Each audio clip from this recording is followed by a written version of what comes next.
আমি আসলে যখন এই পত্রিকাটি হাতে নিলাম, মানে যে ভালো লাগে যে চলে আসে, এক কথায় আমার সেই ভালো লাগে চলে আসলো। এবং নামটা পড়ে আমি আরো বেশি মানে অবাক হলাম।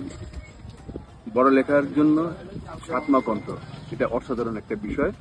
এবং আমি বিভিন্ন পাতা এবং ব্যাক পেজের যে কি বলে প্রকৃতি নিয়ে যে লেখা রয়েছে, এটা দেখে আমার মনে হলো যে বড় লেখা যেমন জায়গা প্রকৃতিময়, এবং সাতমা কণ্ঠ সেভাবেই হচ্ছে। এবং আমি আশা করব সবসময়, এবং শুভেচ্ছা জানাবো, ভালোবাসা জানাবো। এবং সাতমা কণ্ঠের জন্য আমার অনেক অনেক শুভকামনা থাকবে, যেন এই যে আজকের যে অবস্থা এবং শুরুতে যে অবস্থা নিয়ে সাতমা কণ্ঠ যাত্রা শুরু করলো, সেটা যেন সবসময় তারা ধরে রাখতে পারে।